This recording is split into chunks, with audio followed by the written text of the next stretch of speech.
Idea video anganwadi మరియు nursery పిల్లల తల్లుల కొరకు.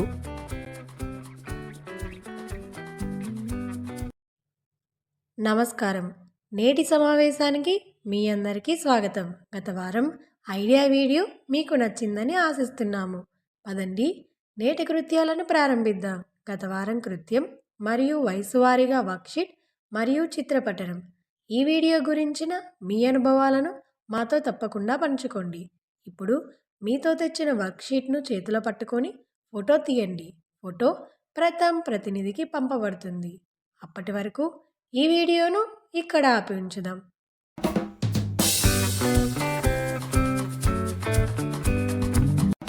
పదండి ఇప్పుడు చేసి చూద్దాం అనే తదుపరి కృత్యాన్ని చేద్దాం. నేలపై ఒక గీత గీయండి. గ్రూపులోని తల్లులందరికీ 2 నుంచి 2 అట్టుముక్కలు ఇచ్చి లైన్లో నిలబడమని చెప్పండి.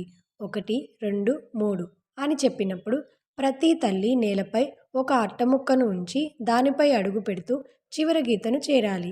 ఏ తల్లి అయితే ముందుగా చివరి గీతకు చేరుతుందో ఆ తల్లి విజేతగా నిలుస్తుంది. ఆట పూర్తి అయ్యే వరకు ఈ వీడియో ఆపి ఉంచుదాం.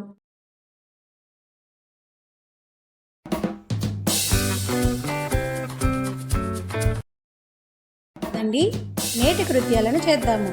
దాని పేరు కొంచెం కొత్తగా నేర్చుకుందాం. క్రమంలో పెట్టడం. ఈ కృత్యం పిల్లలకు సరదాగా ఉంటుంది మరియు చిత్రం నుండి క్రమాన్ని అర్థం చేసుకోవడానికి సహాయపడుతుంది. ఇది వారి అవగాహన మరియు భావజాలాన్ని పెంపొందిస్తుంది.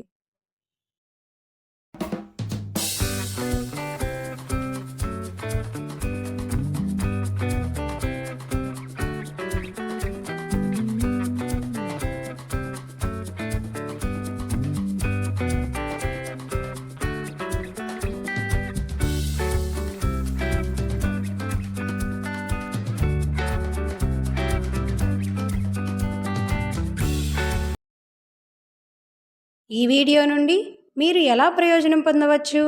తల్లులందరూ గ్రూప్లో చెప్పండి.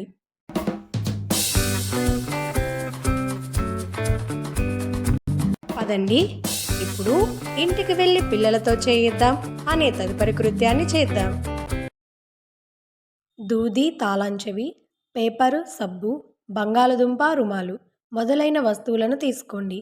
పిల్లలను వారికి నచ్చిన జతను ఎంచుకోమని అడగండి. వీటిలో ఏది బరువు మరియు తేలికైనది అని అడగండి. ఆటను ముందుకు తీసుకువెళ్ళండి. ఇచ్చిన వర్క్షీట్లో పిల్లల యొక్క వయసును బట్టి కృత్యాలు వివరించబడ్డాయి. వాటిని అర్థం చేసుకోండి మరియు వాటిని పిల్లలతో చేయించండి. ఇచ్చిన కృత్యాలు మరియు ఈ వర్క్షీట్ చేయడంలో పిల్లవాడు ఆనందించాడా? ఈ అనుభవాన్ని మాతో తప్పకుండా పంచుకోండి. నేటి కృత్యాలు ఇక్కడితో ముగిశాయి. ఇటువంటి మరిన్ని కొత్త సమాచారం మరియు కృత్యాలతో వచ్చే వారం మళ్ళీ కలుద్దాం. అప్పటి వరకు మిమ్మల్ని, మీ పిల్లలను జాగ్రత్తగా చూసుకోండి. ధన్యవాదాలు.